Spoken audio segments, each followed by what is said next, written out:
Tu es un minable pitoyable, mon fils. Tu es une tache sur cette famille. Tu es mort pour moi. Sors d'ici. » Ces mots vicieux ont traversé l'air glacial de novembre, me brûlant le visage bien pire que le vent glacé qui hurlait sur le perron. Je suis resté là pendant une fraction de seconde, la lourde porte sur mesure en chêne se refermant violemment devant moi avec un choc écœurant et définitif.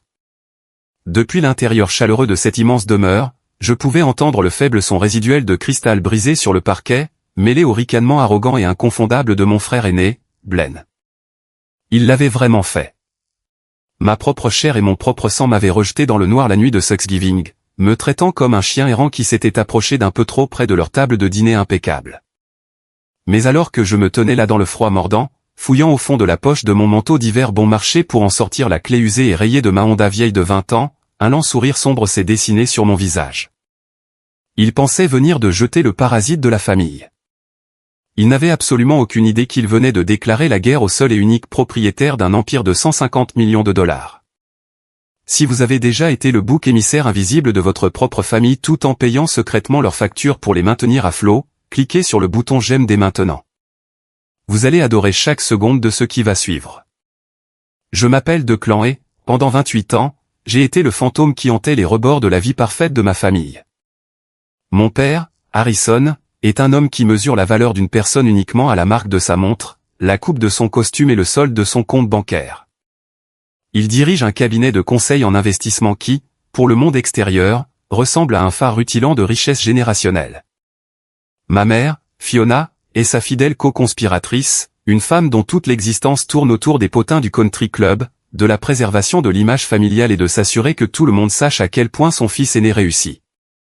Ce fils aîné, c'est Blaine. Il a 31 ans, il est bruyant, odieux, et occupe le poste de premier vice-président dans le cabinet de notre père.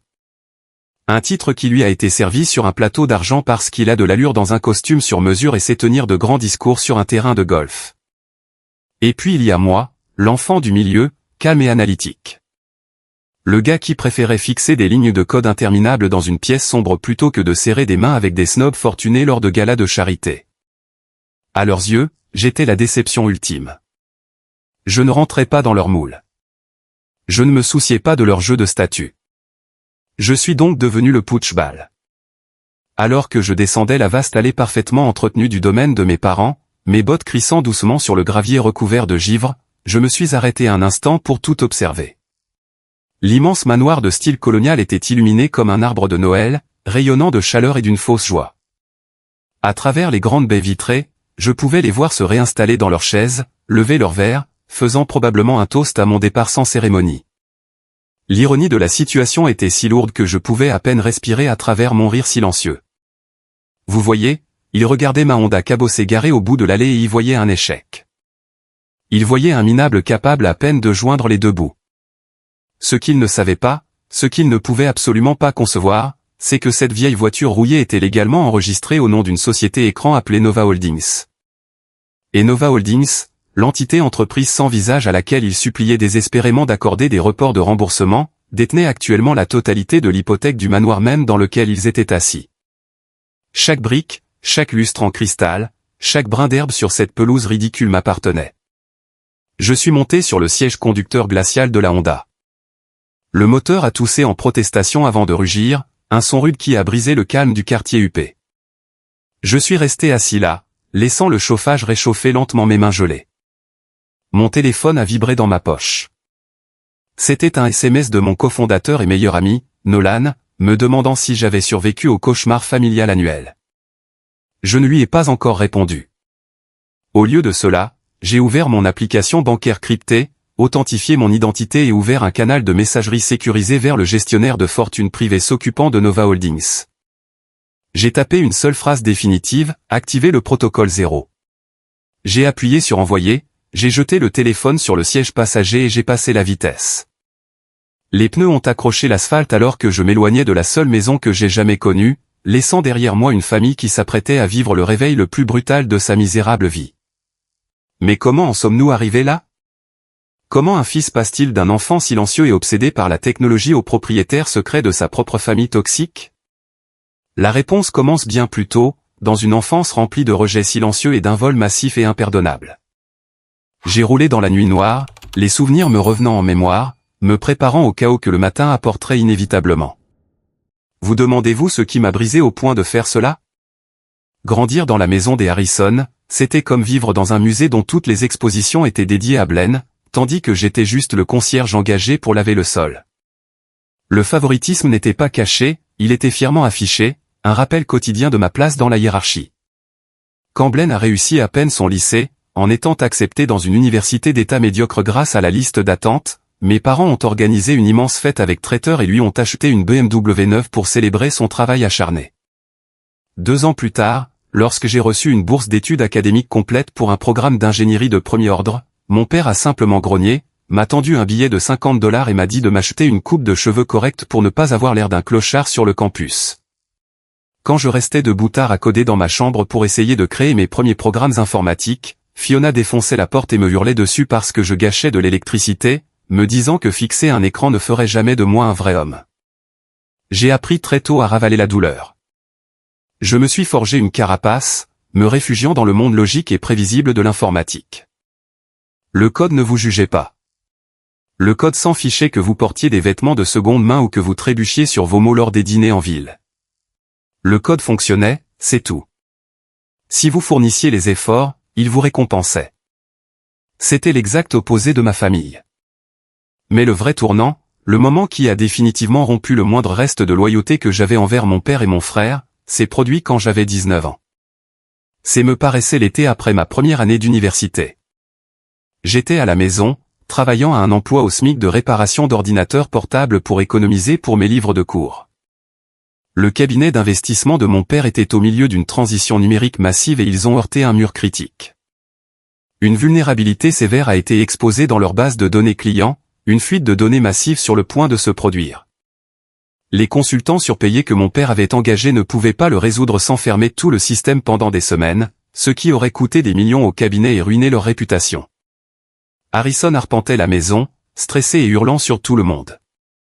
Blaine, à qui l'on venait de confier un poste de cadre junior au cabinet bien qu'il ne connaisse rien à la finance ou à l'informatique, se cachait dans sa chambre pour éviter les cris. En voyant mon père en détresse, une partie naïve et stupide de moi a voulu l'aider. Je voulais prouver ma valeur. Alors, je me suis glissé dans le bureau à domicile, j'ai accédé aux journaux du serveur du cabinet et j'ai passé 48 heures d'affilée carburé aux boissons énergisantes et à la pure force de volonté. J'ai écrit un correctif de sécurité sur mesure à partir de zéro, une pièce de code brillante qui a isolé la vulnérabilité, sécurisé les données clients et stabilisé le système sans une seule seconde d'interruption.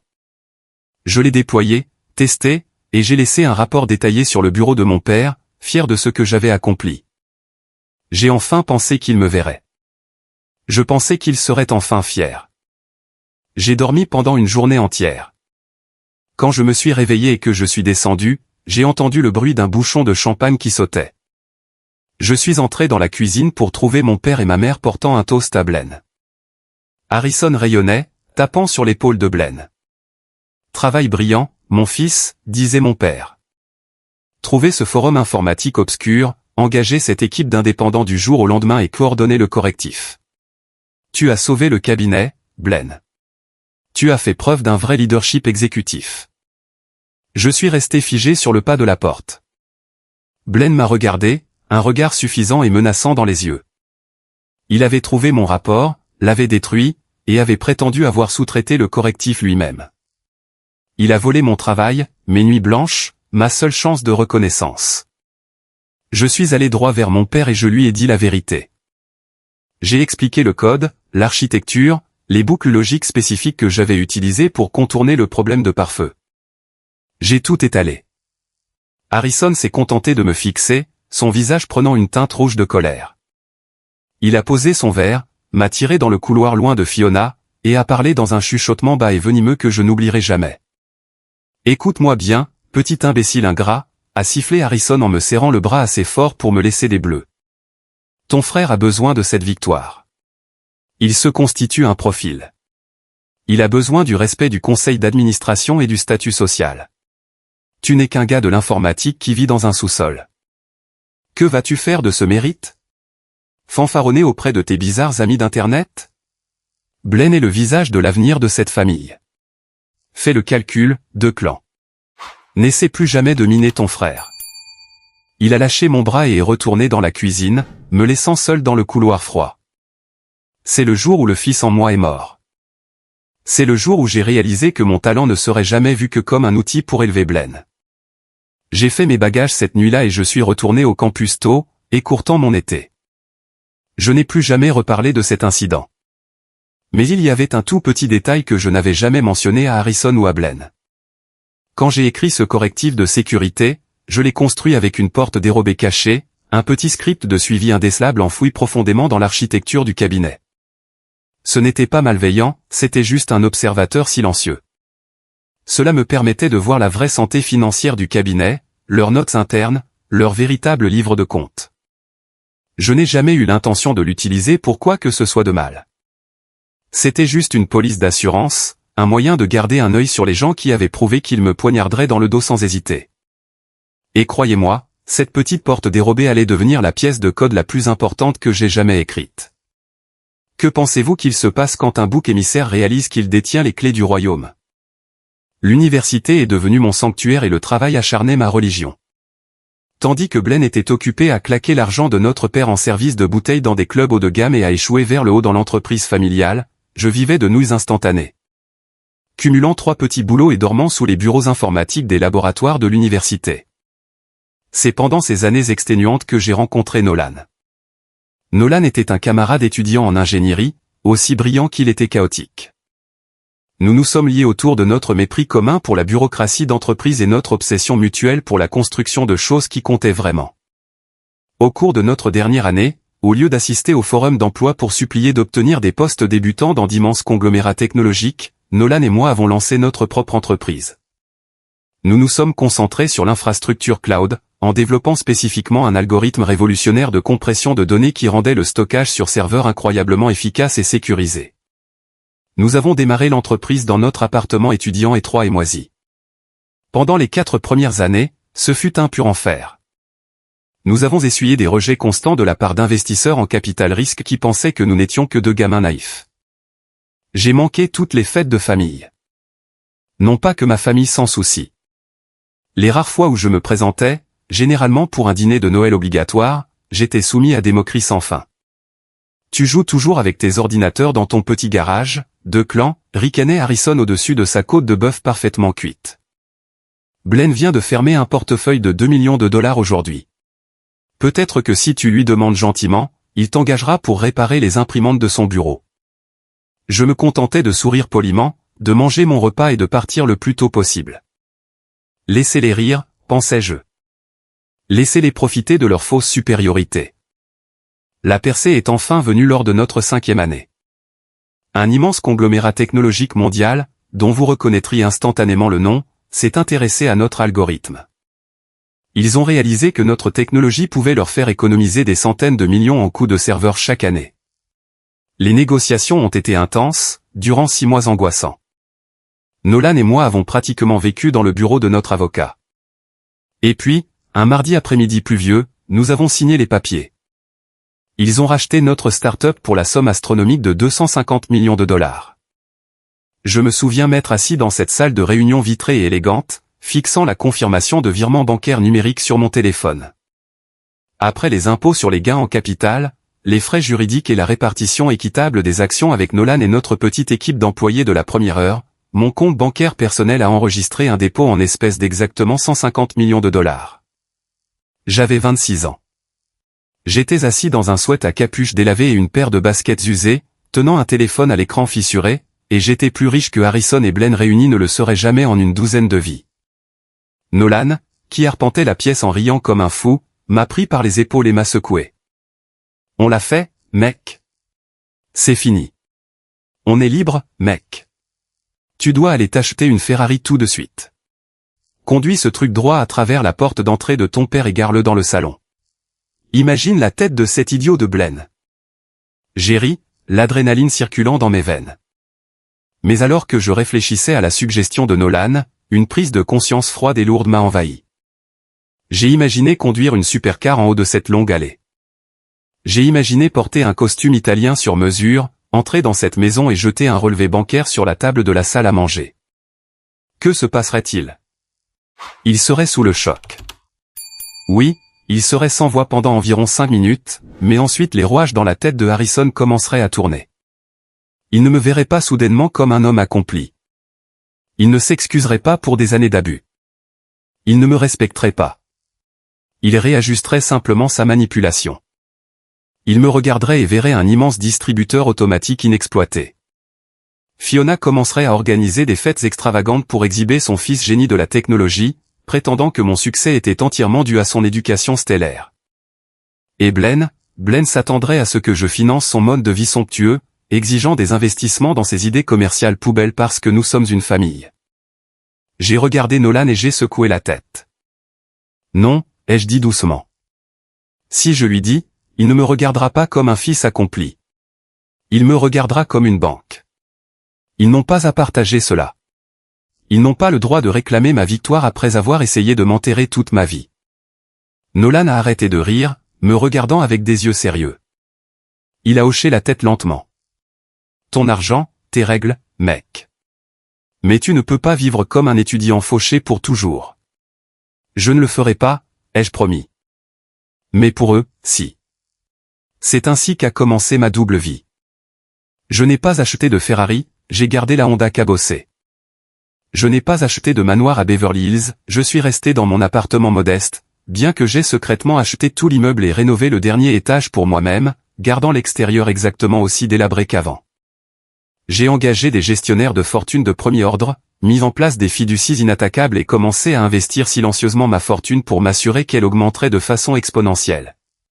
Pour le reste du monde, j'étais juste un ingénieur logiciel de niveau intermédiaire travaillant à un poste à distance ennuyeux. Pour l'élite financière, j'étais une baleine fantôme, déplaçant d'immenses masses de capital à travers des LLC anonymes. J'avais décidé de mener une double vie, mais j'allais bientôt découvrir exactement tout ce que ma famille me cachait. Restez avec moi, car les squelettes dans le placard de mon père étaient massifs et s'apprêtaient à traîner toute la famille dans la boue. Maintenir l'illusion de la pauvreté tout en étant assis sur un trésor de dragon était étonnamment épuisant. Chaque fois que j'étais forcé d'assister à des réunions de famille, je m'assurais de porter des vêtements présentables mais bon marché. J'ai perfectionné l'art du sourire doux et indifférent chaque fois que Blaine se vantait de ses costumes sur mesure ou lorsque Fiona faisait des remarques passives-agressives sur mon manque de trajectoire professionnelle décente. Mais la vérité est que j'avais arrêté de me soucier de leurs insultes parce que je connaissais un secret qui rendait leur arrogance absolument hilarante. Quelques mois après le rachat, j'étais assis dans le bureau hypermoderne et ultra sécurisé de Corbin, mon pitbull d'avocat et conseiller financier en chef nouvellement engagé. Corbin était un homme dans la quarantaine qui portait des costumes parfaitement ajustés et voyait le monde entièrement à travers le prisme de l'effet de levier et du risque. Je l'avais chargé de se renseigner discrètement sur le cabinet d'investissement de Harrison, en utilisant les données de cette ancienne porte dérobée que j'avais laissée dans leur système des années plus tôt. Je voulais savoir exactement à quel point il réussissait réellement. Corbin a fait glisser un épais dossier noir sur son bureau en acajou, une expression sombre sur le visage. De Clan, le cabinet de votre père n'est pas une banque d'investissement. C'est un navire qui coule maintenu par du ruban adhésif et de la fraude. Il prend d'immenses risques financiers depuis des années pour maintenir son mode de vie. Ses paris dans l'immobilier commercial ont échoué spectaculairement. Le cabinet fonctionne à une perte catastrophique. Il a hypothéqué le domaine familial 2 fois, et Blaine se noie actuellement sous plus de 200 000 $ de dettes de cartes de crédit personnel. J'ai fixé les papiers, les chiffres peignant un tableau pitoyable de désespoir. Ils sont fauchés, ai-je chuchoté, presque incapable d'y croire. Toutes les postures, les adhésions au country club, les voitures chères, tout était financé par une montagne de dettes toxiques. Pire que fauché, a corrigé Corbin. Ils sont à environ 30 jours du moment où la banque va réclamer les prêts et tout saisir. Votre père fait face à une ruine financière totale et possiblement à des poursuites pénales si ses clients découvrent qu'il a mélangé les fonds pour couvrir ses marges. Je me suis adossé à mon fauteuil, fixant le plafond. La décision logique était de ne rien faire. Les laisser tomber. Laisser Harrison faire face aux conséquences de son arrogance. Et laisser Blaine apprendre ce que signifie réellement travailler pour vivre. Ils le méritaient. Ils méritaient chaque once de la misère qui s'avançait vers eux. Mais j'ai hésité. Malgré tout, ils étaient toujours ma famille. L'idée que ma mère soit jetée à la rue, l'humiliation publique qu'ils subiraient, cela me tordait l'estomac d'une manière que je détestais. Je ne voulais pas leur donner de l'argent directement. Si je les tirais d'affaire ouvertement, ils prendraient mon argent, me ressentiraient pour cela, et continueraient à me traiter comme de la merde tout en vivant à mes crochets. Corbin, ai-je dit, un plan se formant dans mon esprit. Monter une nouvelle société écran. Appelez-la Nova Holdings. Je veux que Nova rachète discrètement toutes les créances douteuses de Harrison auprès des banques. Racheter l'hypothèque de la maison. Racheter les prêts auto pour les voitures de Blaine. Je veux que Nova Holdings devienne leur unique créancier. Corbin a levé un sourcil, clairement impressionné par l'efficacité impitoyable de la démarche. Vous voulez les posséder? Je veux les protéger de la rue, ai-je corrigé, bien qu'une partie sombre de moi reconnaisse la dynamique de pouvoir. Et je veux que vous mettiez en place un système de paiement anonyme pour éponger lentement la dette de carte de crédit de Blaine. Juste assez pour lui éviter la faillite, mais pas assez pour le laisser devenir fou. Cela vous coûtera quelques millions pour racheter la dette, et vous jeter essentiellement de l'argent dans un trou noir, a averti Corbin. Mais pour vous, c'est de la petite monnaie. J'aurai les papiers rédigés d'ici demain. Et c'est ainsi que la dynamique a entièrement basculé, même si j'étais le seul à le savoir. Je suis devenu le filet de sécurité invisible maintenant leur fausse vie pitoyable ensemble. L'ironie était si épaisse qu'on aurait pu la couper au couteau. Pendant les 2 années suivantes, je suis resté assis à la table du dîner à manger la nourriture que ma mère préparait dans une cuisine qui m'appartenait légalement. J'écoutais Blaine se moquer de ma vieille Honda tout en sachant très bien que sa précieuse Porsche n'était garée dans l'allée que parce que je payais la mensualité. Chaque fois que Harrison bombait le torse et me faisait la morale sur la responsabilité financière, je devais me mordre l'intérieur de la joue pour m'empêcher de rire à haute voix. L'homme qui me faisait la leçon dormait sans le savoir sous un toit fourni par le fils qu'il méprisait. Il se moquait de la main même qui les nourrissait, totalement inconscient du fait qu'ils n'étaient rien de plus que des locataires glorifiés dans mon monde. Mais ma patience n'était pas infinie, et leur arrogance s'apprêtait à franchir une ligne que même moi je ne pouvais tolérer. La paix fragile que j'avais construite a commencé à se désagréger violemment avec l'arrivée de Sloan. Sloan était la nouvelle fiancée de Blaine, une femme dont la personnalité était entièrement composée d'étiquettes de grands couturiers et d'une faim insatiable pour l'argent des autres. Elle était la définition même de la chercheuse d'or, et elle avait jaugé la riche famille Harrison. Totalement inconsciente que la mine d'or qu'elle pensait exploiter était en réalité un puissant fonds de dette, Sloan exigeait un mariage qui ferait rougir la royauté. Nous parlons d'un mariage au sommet en Italie, d'une robe de créateur sur mesure et d'une liste d'invités remplie de l'élite de Boston. Le coût estimé était astronomique, dépassant largement le $1 million. Blaine, désespéré de maintenir l'illusion d'être un maître de l'univers, acceptait avec empressement chaque demande, s'enfonçant encore plus dans ses propres finances inexistantes. Environ 2 semaines avant Thanksgiving, j'ai reçu un appel téléphonique rare et inattendu de mon père. Sa voix était tendue, manquant de son assurance tonitruante habituelle. Il m'a dit de venir à son bureau au cabinet immédiatement. J'y suis allé dans ma Honda, la garant à côté de la rangée de SUV de luxe, et je suis entré dans la suite luxueusement décorée qui sentait le désespoir et l'eau de colonnes coûteuses. Harrison arpentait derrière son immense bureau en chêne, se versant un verre d'alcool fort. Même s'il n'était que 14 heures, il ne m'a pas offert de siège. Il s'est contenté d'avaler le liquide ambré et m'a foudroyé du regard. Le mariage de Blaine approche, a déclaré brutalement Harrison. Les acomptes doivent être versés. Les lieux menacent d'annuler si les virements ne sont pas effectués d'ici vendredi. D'accord, ai-je dit lentement, gardant un visage parfaitement neutre. Et quel est le rapport avec moi? Harrison a frappé son verre sur le bureau, le visage devenant rouge. Parce que nous faisons face à un problème de liquidité temporaire. Le marché est volatile. Mon capital est bloqué dans des investissements à long terme et les banques se montrent déraisonnablement strictes avec nos lignes de crédit. Traduction, les banques avaient enfin réalisé qu'il était une menace financière majeure et lui avaient totalement coupé les vivres, bien que Nova Holdings détienne la majeure partie de son ancienne dette. J'ai besoin que tu prennes tes responsabilités, a exigé Harrison, tirant une épaisse pile de papier d'un tiroir et la jetant sur le bureau entre nous. Ceci est une demande de prêt personnel de $500 000. Le taux d'intérêt est brutal, mais cela couvrira les frais de mariage et nous donnera du temps jusqu'au trimestre prochain. Comme ton historique de crédit est pratiquement vierge et que tu n'as aucune dette, la banque l'approuvera si tu co-signes. J'ai fixé les papiers, puis j'ai levé les yeux vers mon père. J'étais sincèrement abasourdi par tant d'audace. Il ne me demandait pas de l'aide, il m'ordonnait de ruiner mon propre prétendu avenir financier pour financer une fête pour le frère qui me détestait. Tu veux que je souscrive un prêt d'un demi-million pour le mariage de Blaine, ai-je demandé, m'assurant d'avoir bien entendu. Papa, je suis un gars de l'informatique. Je n'ai pas ce genre d'argent, et je n'ai certainement pas les moyens de payer les mensualités d'un tel prêt. C'est moi qui ferai les paiements, espèce d'idiot, a aboyé Harrison, frappant du poing sur le bureau. Tu as juste besoin de mettre ton nom sur la ligne pointillée. Tu as été un parasite dans cette maison toute ta vie. Tu prends de la place. Tu nous fais honte avec ton manque d'ambition. Et tu ne contribues absolument à rien au patrimoine familial.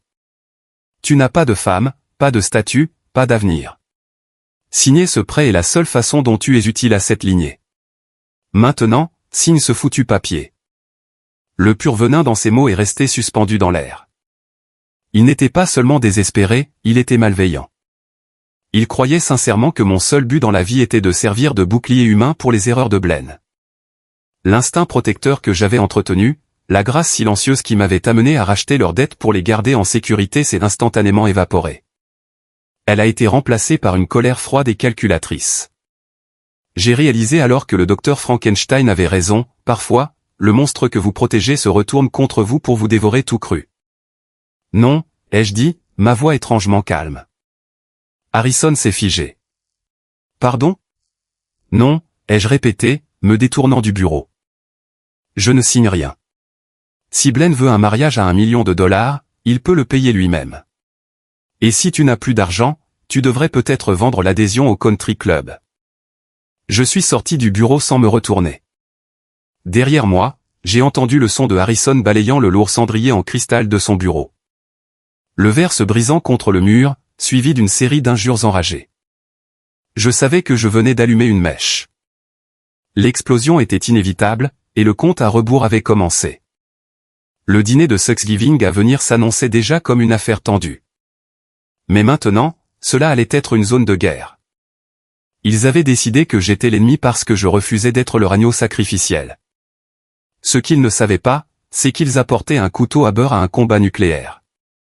Le jour de Thanksgiving est arrivé, apportant avec lui un froid mordant qui semblait s'infiltrer directement dans mes os. Malgré la confrontation vicieuse dans son bureau, ma mère m'avait envoyé un SMS sec exigeant ma présence, insistant sur le fait que la famille devait afficher un front uni pendant les fêtes. Je savais que c'était un piège. Je savais que Harrison et Blaine prévoyaient de me coincer pour me humilier et me soumettre devant la famille élargie, mais j'y suis allé quand même. Je m'étais habillé avec mon pull et mon jean habituel et j'ai conduit la Honda dans cette allée familière. La maison était pleine à craquer. Oncle, tante, cousins et divers profiteurs se mêlaient dans le grand salon, buvant du champagne coûteux et faisant semblant que leur vie était sans faute. L'air était épais de l'odeur de la dinde rôtie, de parfums chers et d'une hypocrisie étouffante. J'ai gardé la tête basse, buvant un seul verre d'eau, observant le cirque se dérouler. Blaine tenait Salon près de la cheminée, Sloan pendu à son bras comme un accessoire coûteux. Il se vantait haut et fort auprès de l'oncle Arthur de sa nouvelle Rolex, tenant son poignet pour attraper la lumière du feu. Commandé sur mesure en Suisse, se vantait Blaine, affichant un sourire prédateur. Ça a coûté une petite fortune, mais quand on conclut les affaires que je conclus, il faut s'habiller en conséquence. J'ai pris une lente gorgée d'eau, cachant un sourire. Je savais exactement comment cette montre avait été achetée. Blaine avait plafonné une carte de crédit à limite élevée, une carte dont Nova Holdings avait discrètement payé le solde minimum il y a seulement 3 jours, afin que le compte ne soit pas en défaut. Il étalait une montre que j'avais essentiellement payée. Quand le dîner a enfin été servi, la tension dans la salle à manger était assez épaisse pour s'étouffer. 20 personnes étaient assises autour de la grande table en acajou. Harrison était assis en bout de table, le visage rouge, ayant clairement consommé trop de scotch avant même que la dinde ne soit découpée. Il me regardait à peine, sa mâchoire tendue dans une ligne rigide de fureur. Comme c'était la tradition, Harrison s'est levé, tapant sa fourchette contre son verre à vin en cristal pour faire un toast. La pièce s'est tue. À la famille, a commencé Harrison, sa voix empâtée mais tonitruante. Au succès. Cette année a apporté des défis, mais les forts survivent. Je veux porter un toast à Blaine, qui continue d'être la fierté de cette famille, faisant avancer le patrimoine des Harrison avec force et vision. Des applaudissements ont ondulé autour de la table. Blaine a souri modestement, levant son verre. Et à Sloan, a poursuivi Harrison, faisant un geste vers la femme rayonnante. Un bel ajout à notre famille. Nous sommes ravis pour le mariage à venir. Ce sera un événement digne de notre nom. Peu importe les obstacles que des gens étroits d'esprit essaient de mettre sur notre chemin, il a lancé un regard venimeux directement vers moi. La famille élargie s'est déplacée inconfortablement, sentant l'hostilité. Mais Harrison n'en avait pas fini. L'alcool et le stress de sa faillite imminente avaient retiré son vernis poli habituel. Il voulait du sang. En fait, a bafouillé Harrison, s'appuyant lourdement sur la table, c'est une honte que tout le monde dans cette famille ne comprenne pas le sens de la loyauté. Certaines personnes se contentent d'être inutiles. Certaines personnes sont parfaitement heureuses de vider les ressources, de ne rien offrir en retour et de regarder leur propre chair et leur propre sang lutter pendant qu'elles sont assises dans leurs misérables petits appartements à jouer à des jeux vidéo. Le silence dans la pièce était assourdissant. Tous les yeux se sont tournés vers moi. Fiona a détourné le regard, refusant d'intervenir. Blaine souriait ouvertement maintenant, profitant de l'exécution publique, mais je ne me suis pas rapetissé. Je ne m'excuse pas. Au lieu de cela, j'ai fouillé dans la poche de ma veste et j'ai sorti une épaisse enveloppe au format juridique. Je l'avais apportée comme un dernier rameau d'olivier. À l'intérieur se trouvait l'acte de propriété d'une maison modeste de 3 chambres entièrement payée dans la banlieue. Mon plan avait été de la donner à mes parents en privé, un endroit sûr pour qu'ils puissent y vivre quand la banque saisirait enfin le manoir. C'était un geste de miséricorde. Je me suis levé, tendant l'enveloppe vers mon père. Je t'ai apporté un cadeau, papa. Quelque chose pour t'aider avec les obstacles que tu as mentionnés.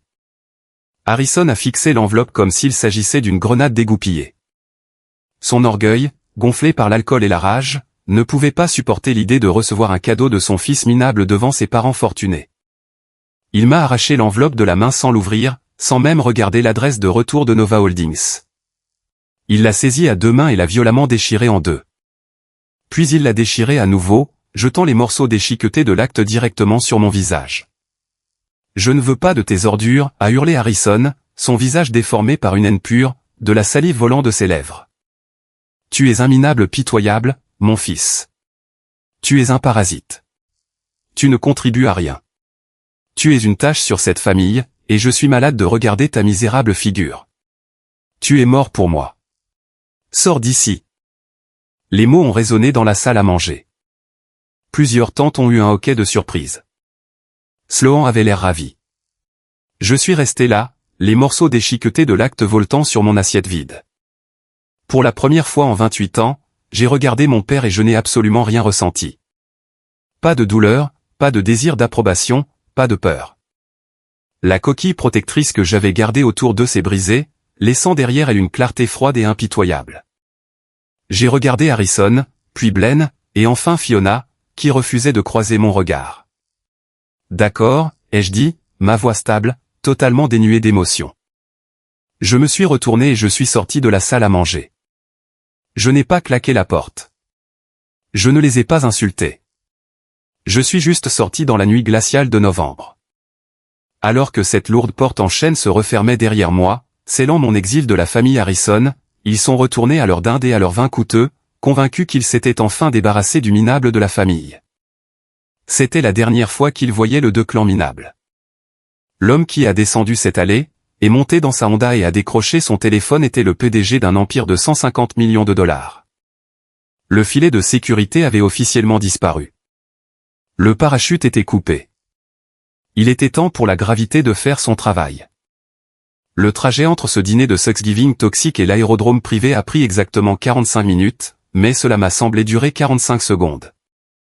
Mon esprit était aiguisé, concentré comme un laser, dépouillé de toute culpabilité résiduelle ou d'obligation familiale. Pendant des années, j'avais gardé une toute petite lueur d'espoir qu'il verrait finalement ma valeur, que mon père me reconnaîtrait comme un fils plutôt que comme un putschball, et que mon frère dépasserait sa cruauté mesquine et arrogante. Déchirer l'acte d'une maison gratuite et me cracher ces mots abjects au visage était le dernier clou dans le cercueil. Il ne voulait pas de mon aide. Il voulait ma soumission. Il voulait un minable sur lequel il pouvait marcher pour se sentir plus grand. J'ai garé ma Honda cabossée sur le tarmac du centre d'aviation privé juste en dehors des limites de la ville. Un élégant Gulfstream bimoteur m'attendait, ses moteurs fredonnant déjà une mélodie basse et puissante dans l'air glacial de la nuit.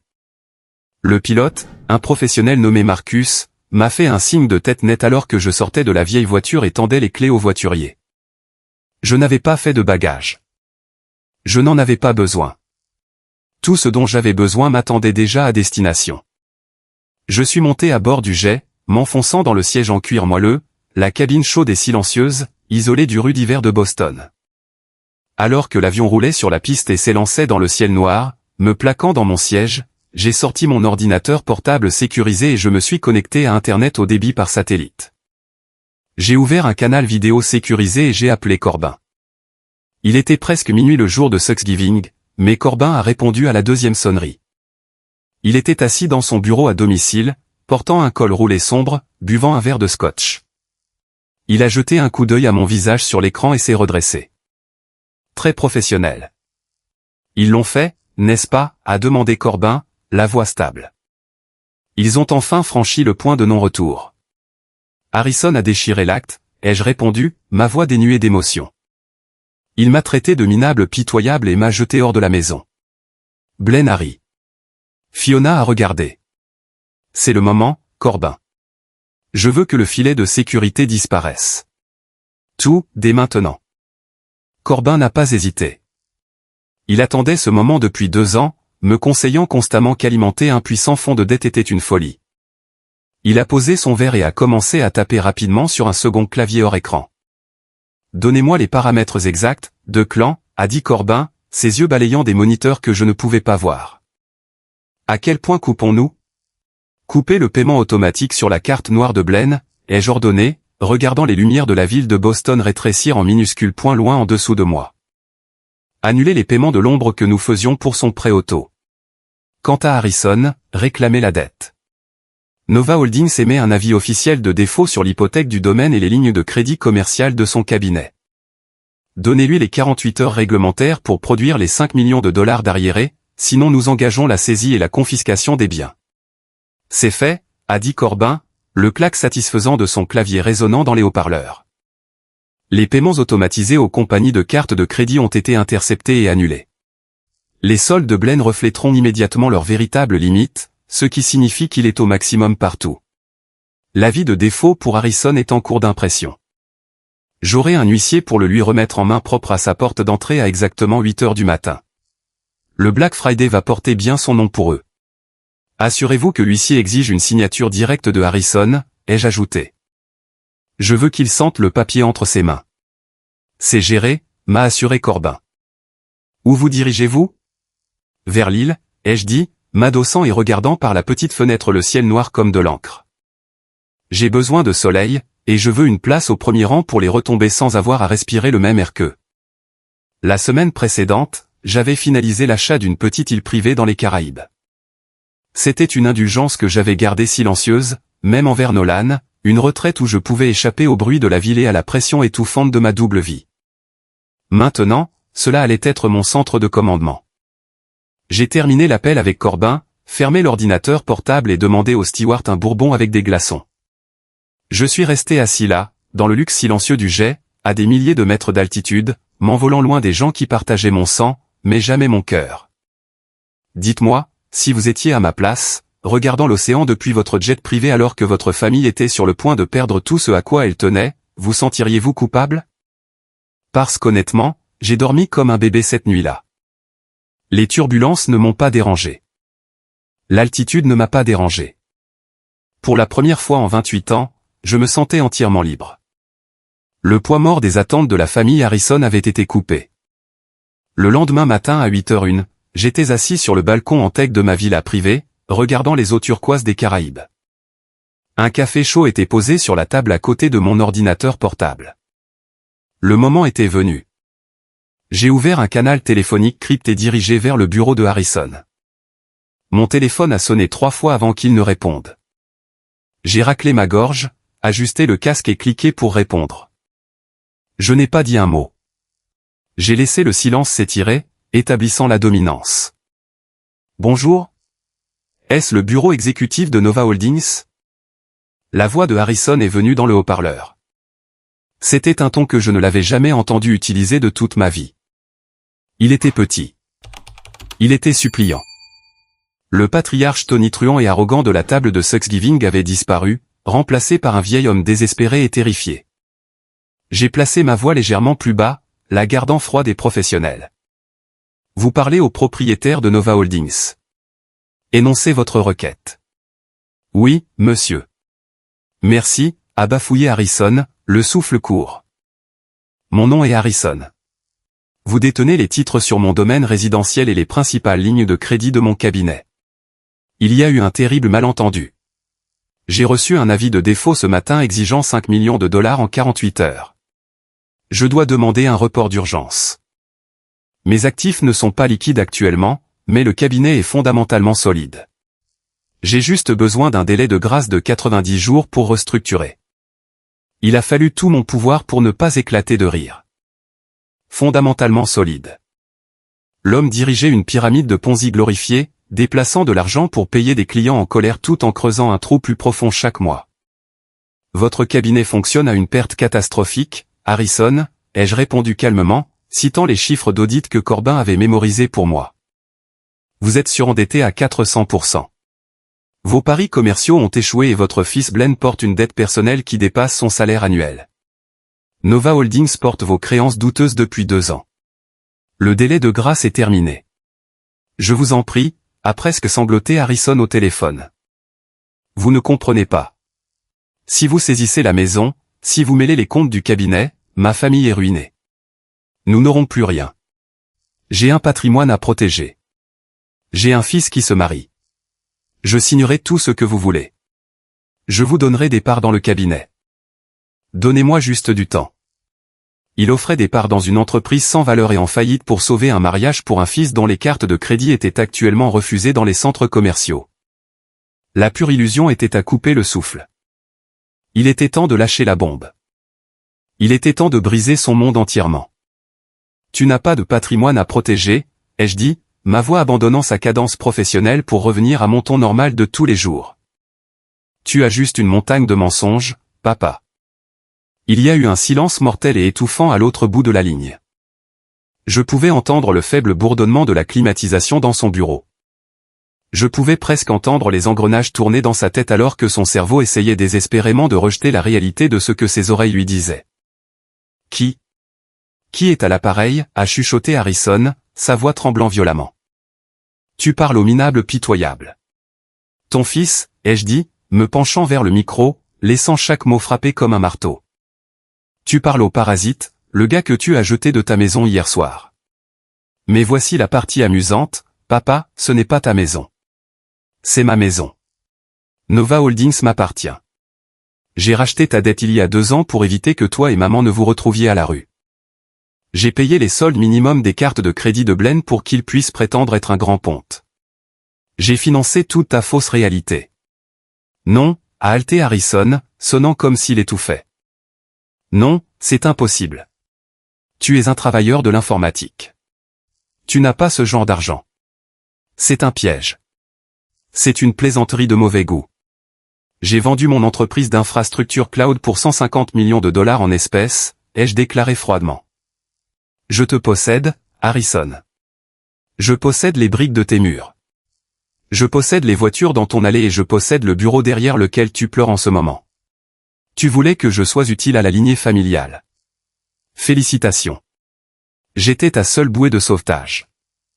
Et hier soir, quand tu as déchiré l'acte d'une maison gratuite et que tu m'as dit que j'étais mort pour toi, tu as coupé cette bouée toi-même. Declan, attends, s'il te plaît. J'ai raccroché. Je n'ai pas attendu ses excuses ou ses explications. J'ai immédiatement ouvert mon client de messagerie sécurisé. J'ai rédigé un message adressé à Harrison, Fiona, Blaine, Sloan, et à chaque tante, oncle et cousin qui m'avaient envoyé un SMS méchant ce matin-là. L'objet était simple, la vérité. Dans le corps de l'email, j'ai joint le relevé bancaire certifié prouvant ma valeur nette. J'ai joint les documents d'enregistrement de l'entreprise prouvant que j'étais le seul propriétaire de Nova Holdings. J'ai joint les livres de compte montrant chaque paiement que j'avais fait pour sauver les cartes de crédit de Blaine et les hypothèques de Harrison au cours des 24 derniers mois. Et enfin, j'ai joint l'avis de défaut. J'ai appuyé sur envoyer. Le rayon d'explosion de cet email a été immédiat et nucléaire. En moins de 10 minutes, mon téléphone jetable a commencé à sonner sans s'arrêter. C'était Fiona, puis Blaine, puis la tante Daphné. J'ai éteint le téléphone et je l'ai jeté dans un tiroir. La vérité était étalée. Le musée de la supériorité de la famille Harrison venait d'être brûlé jusqu'au sol, et c'était moi qui tenais l'allumette. Les 72 heures suivantes ont été une leçon magistrale de panique et de destruction. Je suis resté sur mon île, profitant du temps chaud et regardant l'implosion depuis une distance sûre et confortable. Mais je n'étais pas entièrement hors du coup. Corbin, mon brillant et impitoyable avocat, a servi de mandataire à Boston, gérant les retombées hystériques avec la précision froide d'un chirurgien amputant un membre malade. Le lundi matin, tout le clan Harrison, Fiona, Blaine, et une Sloan visiblement furieuse s'est présenté sans préavis au cabinet d'avocats de Corbin dans un gratte-ciel du centre-ville de Boston. Ils offraient un spectacle pitoyable. Harrison semblait avoir pris 10 ans pendant le week-end. Son costume était froissé et il avait de lourdes cernes sombres sous les yeux. Fiona tremblait, serrant un sac à main de créateur qu'elle savait désormais ne plus pouvoir s'offrir. Blaine avait l'air sous le choc, son allure arrogante habituelle s'étant totalement évaporée. Corbin ne les a pas fait attendre. Il les a invités dans sa grande salle de réunion vitrée donnant sur la ville, assis en bout de table comme un juge présidant un tribunal. Il avait mis en place un flux audio sécurisé pour que je puisse écouter depuis ma villa, bien qu'il ne sache pas que j'étais en ligne. Maître Corbin, a commencé Harrison, la voix brisée. Il a essayé de rassembler un reste de son ancienne autorité, mais cela a fait un bide. Nous devons parler à deux clans immédiatement. C'est une affaire de famille qui a échappé à tout contrôle. Nous pouvons régler cela en interne. Il n'y a pas besoin de saisie de biens. Corbin a joint ses doigts, les fixant avec des yeux semblables à de la glace pilée. Deux clans n'a aucun intérêt à vous parler. Je suis son représentant légal, et j'ai le plein pouvoir d'exécuter la saisie au nom de Nova Holdings. Ce n'est plus une affaire de famille, Harrison. C'est une question de dette impayée et de fraude financière. Une fraude ? A haleté Fiona, pressant une main sur sa poitrine. Comment osez-vous ? Corbin a fouillé dans un épais classeur en cuir et en a sorti une pile de rapports d'audit, les faisant glisser sur la table en bois poli vers mon père. Mon cabinet a mené un audit médico-légal approfondi de votre groupe d'investissement pendant le week-end, a déclaré Corbin, sa voix résonnant dans la pièce silencieuse. Vous avez mélangé les fonds des clients. Vous avez pris des investissements de votre propre famille élargie, d'Arthur, de Daphné, et vous avez utilisé ce capital pour couvrir les appels de marge sur vos paris immobiliers commerciaux défaillants. Vous dirigez un jeu de bonne taux depuis 3 ans. Si mon client décide de remettre cet audit à la Security and Exchange Commission, vous ne perdrez pas seulement votre maison, Harrison. Vous irez en prison fédérale. Le silence dans la salle de réunion était si profond que je pouvais entendre la montre de quelqu'un faire tic-tac à travers le flux audio. Harrison s'est effondré sur sa chaise, enfouissant son visage dans ses mains. Il était brisé. Le grand patriarche, l'homme qui évaluait tout le monde en fonction de leur richesse, s'est révélé n'être rien de plus qu'un criminel désespéré portant un costume coûteux. Blaine, réalisant soudainement la gravité de la situation, a paniqué. Il s'est tourné vers Corbin, des larmes montant dans ses yeux. « Écoute, mec » a supplié Blaine, sa voix aiguë et pleurnicharde. « Deux clans et moi sommes frères.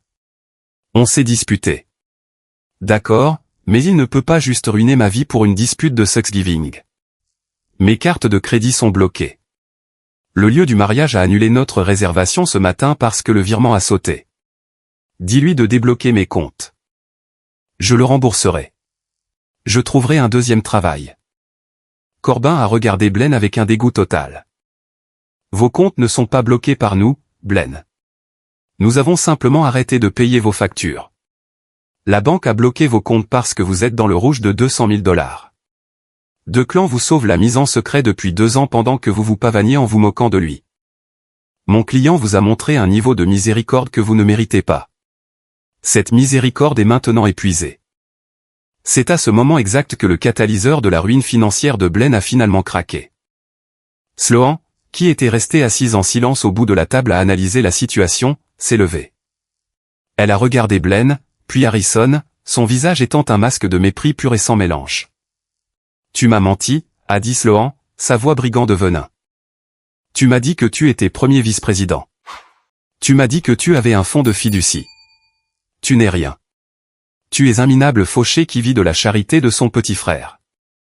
Elle a enlevé la bague de fiançailles en diamant, une bague que Blaine avait achetée avec la carte de crédit que je venais de couper, et l'a jetée à la figure de Blaine. Le mariage est annulé, a dit Sloan en saisissant son sac à main. Ne me recontactez plus jamais. Elle est sortie de la salle de réunion, ses talons au claquant fermement sur le sol.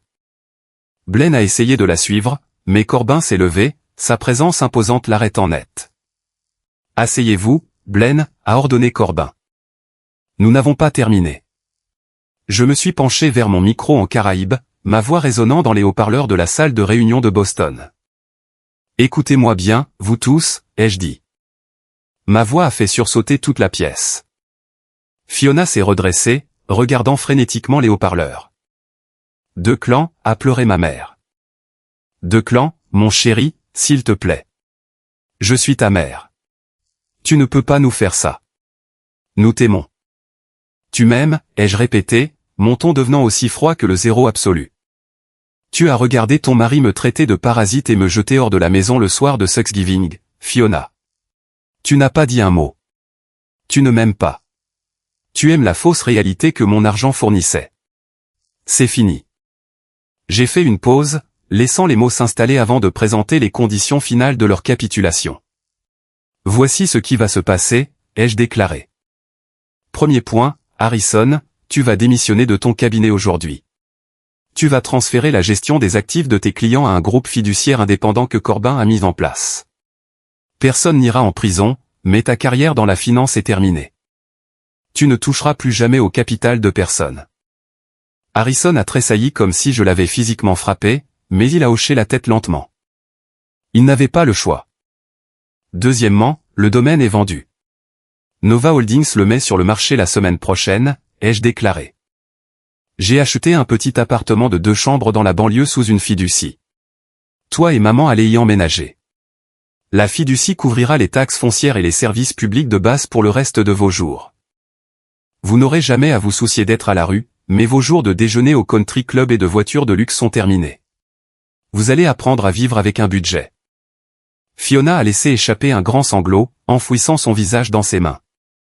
L'idée de vivre dans un appartement modeste de la classe moyenne était un sort pire que la mort pour elle, mais c'était la seule bouée de sauvetage qu'elle obtenait. Et enfin, ai-je dit, déplaçant mon regard sur l'écran vers mon frère aîné, Blaine, regarde-moi. Blaine a lentement levé la tête. Ses yeux étaient rouges et gonflés. Tu dois une quantité massive d'argent, lui ai-je dit. Et le voyage gratuit est terminé. Ta voiture est saisie aujourd'hui. Tu vas déménager de ton appartement de luxe d'ici la fin de la semaine. Tu vas trouver un vrai travail payant un vrai salaire et tu vas rembourser tes propres dettes. Pas de sauvetage, pas de virement secret. Blaine a difficilement dégluti. Je ne sais pas comment faire autre chose. Tout mon CV n'est fait que de titres que papa m'a donnés. Alors tu ferais mieux d'apprendre à retourner des burgers ou à manier un marteau, ai-je dit froidement. Mais avant que tu n'ailles chercher un emploi, il y a une dernière affaire que nous devons régler. J'ai demandé à Corbin, qui était assis hors caméra dans la pièce, de tendre une seule feuille de papier à Blaine. Blaine l'a regardé, confus. Quand j'avais 19 ans, j'ai écrit un correctif de sécurité qui a sauvé le cabinet de papa, ai-je dit, regardant les yeux de Blaine s'agrandir de terreur alors qu'il réalisait ce qui se passait. Tu as volé mon code. Tu l'as revendiqué comme le tien. Tu as construit toute ta fausse carrière sur mon travail et papa t'a laissé faire parce que j'étais juste un gars de l'informatique minable. Harrison a baissé les yeux, la honte l'envahissant enfin. Cette feuille de papier est une déclaration sous serment, ai-je dit à Blaine. Elle stipule légalement et officiellement que tu m'as volé de la propriété intellectuelle. Tu vas la signer dès maintenant devant un notaire. Si tu essaies un jour de me réclamer de l'argent, si tu essaies un jour de réclamer une part de mon entreprise, ou si tu prononces à nouveau un seul mot de manque de respect envers moi, je déposerai ce papier devant un tribunal fédéral et je te poursuivrai jusqu'à l'âge de pierre pour vol de propriété intellectuelle. Les mains de Blaine tremblaient tellement qu'il pouvait à peine tenir le stylo que Corbin lui a tendu. Il a regardé Harrison pour obtenir de l'aide, mais Harrison s'est contenté de fixer la table. Blaine a signé le papier, ses larmes tachant l'encre. Nous avons terminé ici, ai-je dit. Profitez de vos nouvelles vies. J'ai fermé l'ordinateur portable, coupant le flux. Je me suis adossé à mon fauteuil, écoutant la brise marine. L'empire de mensonges était mort. Le basculement de pouvoir était complet. Je n'étais plus le bouc émissaire, et ils n'étaient plus les maîtres. Nous vivions enfin dans la réalité. 6 mois plus tard, la vie s'était installée dans un rythme calme et paisible. J'étais de retour à Boston, assis dans un box d'angle d'un petit dîner calme un mardi après-midi. En face de moi était assis mon grand-père, Alistair. Il avait 82 ans, l'esprit vif, et était la seule personne dans la famille Harrison élargie qui possédait une once de véritable intégrité. Je lui ai versé une autre tasse de café noir. Il a pris une gorgée, me souriant. « Je suis passé devant le nouvel appartement de tes parents hier, » a dit Alistair, sa voix rauque mais chaleureuse. Ta mère était dehors à planter des tomates dans un petit pot en plastique sur son balcon. Elle avait l'air épuisée, mais honnêtement, Declan, c'est la personne la plus ancrée que j'ai vue en elle depuis 30 ans. J'ai hoché la tête, ressentant un étrange sentiment de paix. La transition avait été brutale pour eux. La vente du domaine avait été très médiatisée. L'effondrement du cabinet de Harrison avait envoyé des ondes de choc dans leur cercle social et ils étaient devenus des parias sociaux du jour au lendemain. Ils avaient perdu tous leurs amis fortunés parce que leurs amis ne se souciaient que de ce qu'ils pouvaient fournir. « Comment va Harrison » ai-je demandé doucement. « Calme » a répondu Alistair. Il a trouvé un emploi de tenue de livre pour un magasin de bricolage local. Cela paye à peine au-dessus du SMIC, mais cela le garde occupé. Il ne bombe plus le torse. Je pense que tout perdre était le seul moyen de sauver son âme. Et Blaine ? Alistair a ricané sombrement. Il vend des voitures d'occasion en banlieue, portant des costumes bon marché et devant réellement cravacher pour une commission. Cela lui forge le caractère. Encore quelques années comme ça et il pourrait réellement devenir un être humain correct. J'ai pris une gorgée de mon café.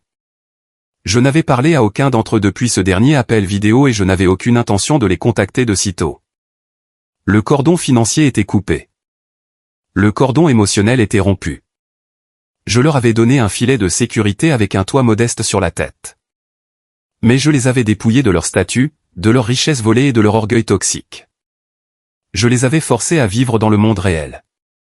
Pour la première fois de ma vie, je ne me cachais pas. J'avais ménagé dans un magnifique Penthouse en ville.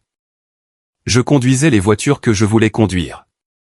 Et j'utilisais ma fortune pour financer des startups fondées par des ingénieurs brillants et négligés qui me rappelaient moi-même à 19 ans. Je construisais une vie basée sur la vérité, entouré de gens comme Nolan et Corbin qui me respectaient pour mon esprit et mon caractère, pas pour mon compte bancaire. Mon grand-père a tendu la main à travers la table et a tapoté la mienne. Tu as fait ce qu'il fallait, mon garçon. C'était un remède cheval, mais ils étaient malades. Tu les as guéris. J'ai souri, regardant par la fenêtre du dîner les rues animées de la ville. L'argent ne peut pas acheter une famille aimante, mais il peut acheter la liberté de s'éloigner d'une famille toxique. Il achète le pouvoir de tracer une ligne dans le sable et de refuser d'être à nouveau une victime. Ma douleur avait été forgée en une arme, et je l'ai utilisée pour retirer chirurgicalement le cancer de ma vie. Je leur ai laissé un toit sur la tête, mais je les ai dépouillés de leur statut, de leur richesse et de leur fierté. Certains membres de ma famille élargie disent que je suis allé trop loin et que le sang reste le sang. Qu'en pensez-vous ? Aurais-je dû pardonner à mon père quand il a supplié, ou ont-ils eu exactement ce qu'il méritait ? Dites-le moi dans les commentaires. Merci beaucoup d'avoir regardé. Si cette histoire a rendu votre journée un peu meilleure, n'hésitez pas à cliquer sur le bouton d'abonnement et à laisser un j'aime. À la prochaine.